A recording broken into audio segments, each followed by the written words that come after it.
Olá, meu nome é Patrícia e seja bem-vindo à nossa jornada pelo livro de Ruth. Nos 2 primeiros episódios, passamos o nosso tempo estudando exatamente 5 versículos no livro de Ruth. E nestes primeiros 5 versículos do livro, aprendemos que a história de Ruth gira em torno de uma família judaica que fugiu da fome e procurou refúgio na terra dos inimigos de Israel. Ao longo de 9 anos, a família foi reduzida a apenas 3 mulheres. Também aprendemos que a história desta família é também uma história de Jesus como nosso Redentor e uma história de como Deus lida com Israel desobediente. Hoje voltaremos à história de Ruth e o que resta desta família no tempo dos juízes. Ruth, capítulo 1, versículos de 6 a 13. Então ela se levantou com suas noras para voltar da terra de Moabe, pois ouviu na terra de Moabe que o Senhor havia visitado o seu povo, dando-lhes pão. Assim ela partiu do lugar onde estava, e suas 2 noras com ela, e elas seguiram o caminho para voltar à terra de Judá. E Noemi disse às suas 2 noras: voltem cada uma para a casa de seus pais, que o Senhor trate vocês com bondade, assim como vocês trataram os falecidos e a mim. Que o Senhor conceda que vocês encontrem descanso, cada uma na casa de seu marido. Então ela as beijou, e elas levantaram suas vozes e choraram. E elas disseram a ela: Não, mas certamente voltaremos com você para o seu povo. Mas Noemi disse: Voltem, minhas filhas, porque vocês iriam comigo? Ainda tenho filhos no meu ventre, para que sejam seus maridos? Voltem, minhas filhas. Vão, pois sou velha demais para ter um marido. Se eu dissesse que tenho esperança, se eu tivesse um marido esta noite e também desse à luz filhos, vocês esperariam até que eles crescessem? Se absteriam de se casar? Não, minhas filhas, pois é mais difícil para mim do que para vocês, porque a mão do Senhor se voltou contra mim. Aproximando-se do 10º ano em Moabe, Noemi decide que é hora de deixar esta terra e voltar para a terra de sua família em Judá.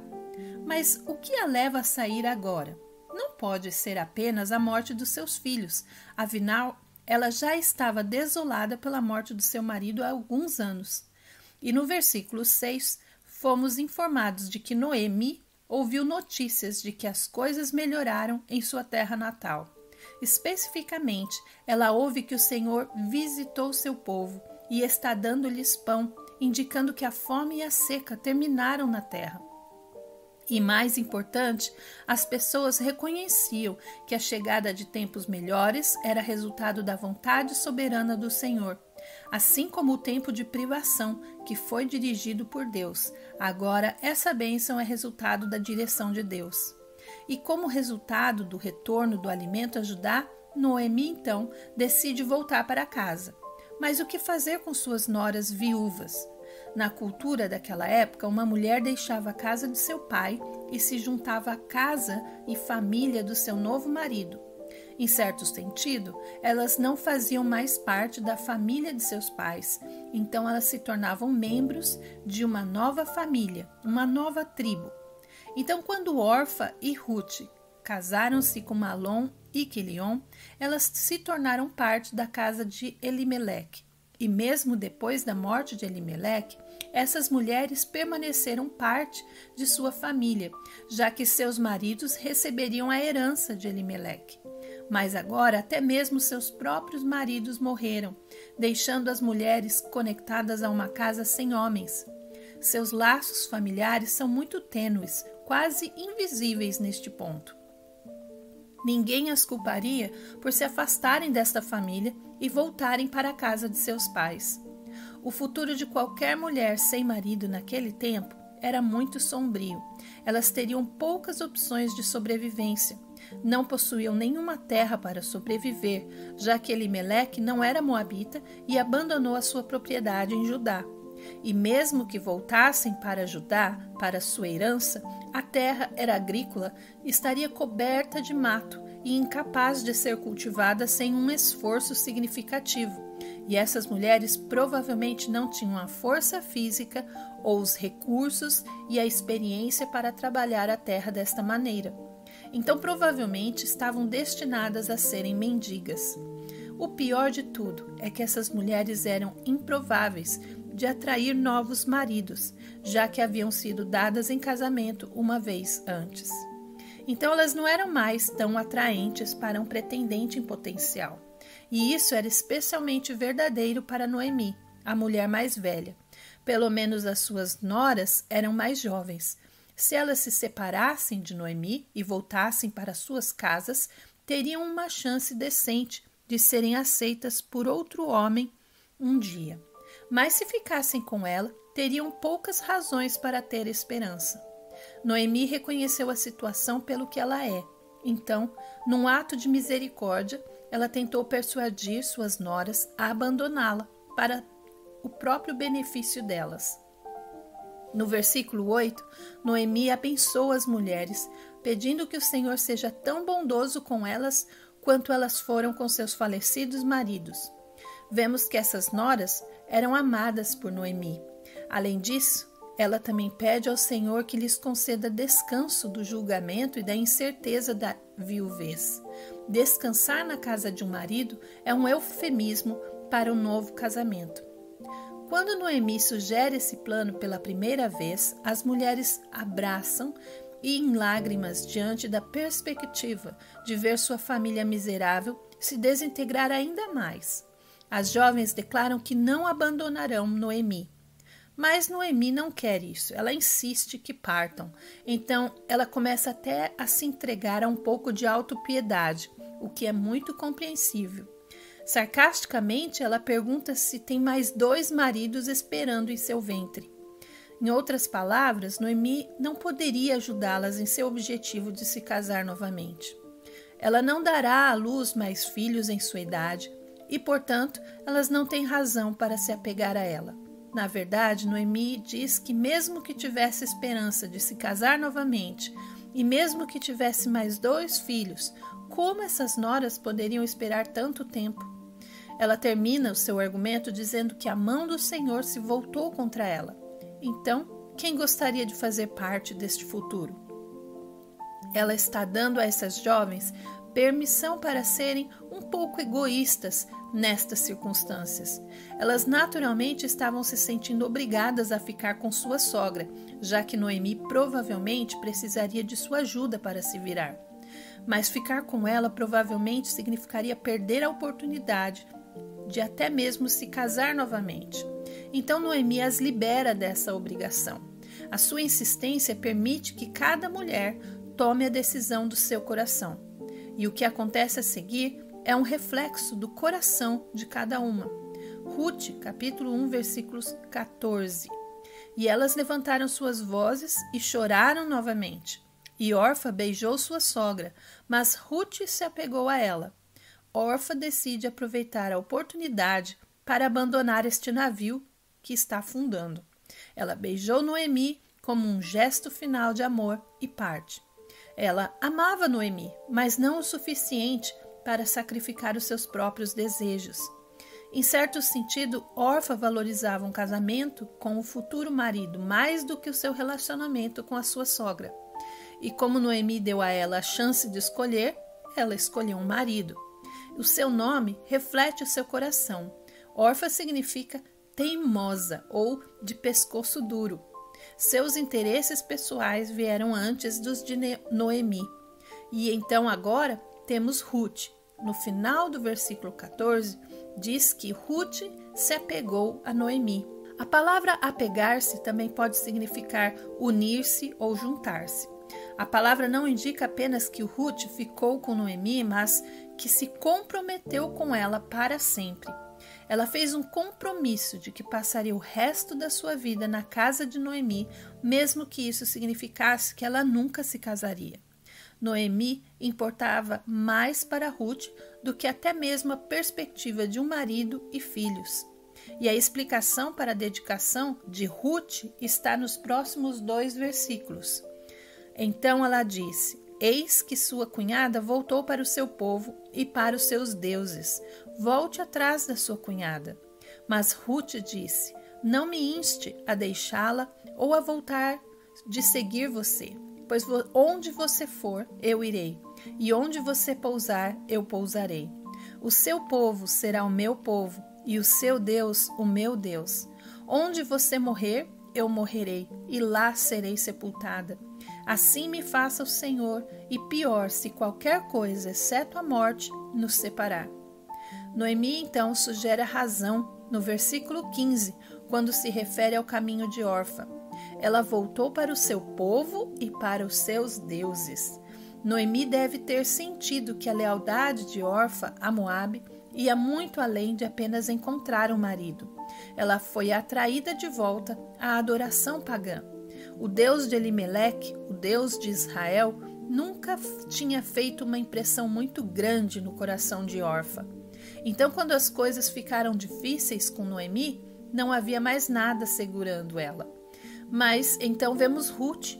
Ela implora Noemi para não deixá-la para trás e promete que qualquer futuro que Noemi tenha será também o futuro dela até que ela morra. Na verdade, ela convidou uma maldição de Deus caso não cumprisse este compromisso. Ruth entrou numa aliança com Noemi.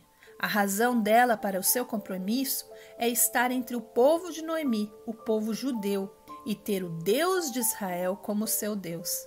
Estamos começando a entender que Orfa não estava partindo simplesmente porque queria um marido. E Ruth não estava ficando simplesmente porque não queria um. É muito mais profundo do que isso. É uma questão de fé.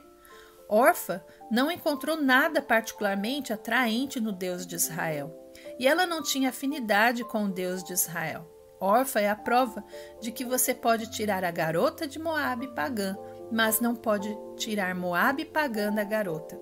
E da mesma forma, Ruth se tornou uma adoradora de Jeová. Ela, sem dúvida, queria um marido, como qualquer jovem da sua época gostaria. Mas ela percebeu que havia algo muito maior do que se casar. Ela queria conhecer e seguir o verdadeiro Deus, vivo acima de tudo. E mais importante, Ruth percebeu que manter a sua conexão com Noemi era o seu vínculo com esse Deus. E antes de Noemi entrar em sua vida, ela não conhecia Jeová, mas agora ela o conheceu. E se ela quisesse conhecer mais do Deus que ela seguia, ela deveria ficar perto de Noemi. E assim o seu amor por Deus a impulsionou a sacrificar os seus desejos terrenos para obter desejos celestiais. Ela exemplifica o amor abnegado que a fé exige, como vemos em Hebreus 11, versículos 1 e 2. Com base em suas ações e palavras, podemos concluir com segurança que Ruth foi salva por sua fé no Deus de Israel. Você pode lembrar de cada uma dessas mulheres desta forma. Noemi era a viúva enlutada, Orfa, a viúva que partiu, e Ruth, a viúva que se apegou. E continuando, Ruth, capítulo 1, versículos 18 a 22, nos diz: Quando ela viu que estava determinada a ir com ela, não disse mais nada a ela. Então ambas foram até chegarem a Belém, e quando chegaram a Belém, toda a cidade ficou agitada por causa delas, e as mulheres disseram: É esta Noemi? Ela lhes disse: Não me chamem de Noemi, chamem-me de Mara, pois o Todo-Poderoso tem lidado muito amargamente comigo. Eu saí cheia, mas o Senhor me trouxe de volta vazia. Porque vocês me chamam de Noemi, já que o Senhor testemunhou contra mim e o Todo-Poderoso me afligiu? Então Noemi voltou, e com ela Ruth, a moabita, sua nora, que voltou da terra de Moabe. E elas chegaram a Belém no início da colheita da cevada. Noemi cede e permite que Ruth a acompanhe, sem dúvida com um certo alívio. Noemi ficou feliz em ter a companhia e o apoio, e também era uma fonte de encorajamento saber que Ruth estava comprometida com ela, apesar do sacrifício necessário. E esta é a definição bíblica de amor: sacrificar os próprios interesses pelas necessidades da outra pessoa. Ninguém tem maior amor do que este, de dar a vida pelos seus amigos. Interessante é que o nome Ruth significa amizade. Então Noemi e Ruth voltam para Belém, e quando Noemi chega, é recebida por aqueles que se lembram da sua família. eles ficam surpresos ao vê-la novamente. Devem ter pensado que a família de Elimeleque estava perdida para sempre. Talvez tenham ouvido como a família caiu em tempos difíceis enquanto estavam em Moabe. E ao saudarem Noemi, ela responde pedindo que a chamem por um novo nome. Seu nome era Noemi, que significa esposa agradável. Mas ela pede que a chamem de Mara, que significa amarga ou amargura. Noemi está amargurada contra o Senhor por sua miséria e por sua perda. Mas lembremos que a sua família sofreu como resultado de uma cadeia de pecados, não como resultado de um Deus cruel. A história deles começou com o pecado de Israel desobedecendo ao Senhor, quebrando a sua aliança que levou à resposta de julgamento de Deus, levando a família a escolher abandonar a sua terra durante a fome, outro pecado. E o pecado deles continuou com as decisões dos filhos de se casarem com moabitas enquanto estavam fora da terra. Então, Noemi pode estar amargurada com o Senhor, mas não culpar o Senhor. Noemi passou cerca de 9 anos fora da terra durante um período de julgamento. Mesmo assim, o Senhor permaneceu fiel a ela. Agora, ela está de volta à sua terra para começar um tempo de novo testemunho. Mas Noemi está amargurada e até acrescentou que saiu cheia e voltou vazia. Mas, na perspectiva de Deus, a situação é exatamente o oposto. Ela saiu durante uma fome, mas está voltando para uma terra de abundância. Ela saiu com 3 homens que estavam determinados a desobedecer ao Senhor e servir apenas aos seus próprios interesses. E ela retorna acompanhada por uma filha devota que decidiu seguir Jeová e a ela fielmente. A verdade é que Noemi nunca esteve tão bem. Sua situação no final do capítulo 1 é uma representação clássica de como o Filho de Deus pode ser perseguido, privado, odiado pelo mundo e ainda assim ser abençoado por ele. Se medirmos nossas circunstâncias em termos terrenos e mundanos, também encontraremos motivos para a amargura. O nosso próprio Senhor disse que aqueles que o seguem conhecerão a mesma rejeição e perseguição que ele conheceu antes de nós. Mateus 10, 24 e 25 nos diz: o discípulo não está acima do seu mestre, nem o servo acima do seu senhor. Basta ao discípulo ser como seu mestre e ao servo como seu senhor. Se chamaram o dono da casa de Beelzebu, quanto mais chamarão assim os membros da sua casa. E Paulo nos lembrou que nossa fé em Cristo nos fez inimigos do mundo, como foi desde o princípio.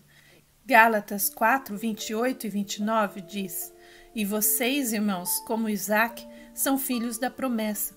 Mas como naquele tempo aquele que nasceu segundo a carne perseguia o que nasceu segundo o Espírito, assim também é agora. É por isso que temos que viver com entendimento, com olhos para a eternidade. Precisamos perceber que não podemos deixar nossa felicidade ser determinada por questões terrenas, porque a palavra de Deus já revelou que a vida de um cristão espelhará a de nosso Senhor Jesus. Sofreremos nas mãos de homens maus e veremos provações e testes do Pai, assim como Jesus viu. Portanto, deixemos a nossa alegria vir do conhecimento de que estamos garantidos de glória em glória no nosso estado celestial. Teremos recompensa eterna, uma herança nesta terra que Deus designará e ninguém poderá nos tirar. E desfrutaremos desta herança num corpo glorificado que nunca poderá morrer ou sofrer novamente. À luz desse futuro, como podemos nos concentrar no sofrimento presente? Como Paulo declarou em Romanos 8, versículo 18: pois considero que os sofrimentos do tempo presente não são dignos de ser comparados com a glória que em nós há de ser revelada. Noemi estava com os olhos baixos quando voltou de Moabe. Eles estavam olhando para suas circunstâncias aqui na terra, não para sua posição celestial. Sim, sua situação era difícil e nós também provavelmente estaríamos lamentando em seu lugar. Mas há uma diferença entre lamentar e amargurar. Noemi está amargurada porque não consegue ver além de suas circunstâncias. Ela precisava levantar os olhos para o céu e considerar o que Deus estava fazendo ao seu redor. E este é o nosso desafio também: olhar além das nossas circunstâncias e considerar o que está por vir. Não devemos fingir que tudo está bem nesta terra, porque não está, mas devemos ver as dificuldades da vida com uma perspectiva eterna. Lembrar que nada que perdemos aqui importa quando estamos prestes a ganhar tanto na eternidade. Mas esta não é uma perspectiva que podemos obter como resultado de um único sermão ou através do poder do pensamento positivo. Não.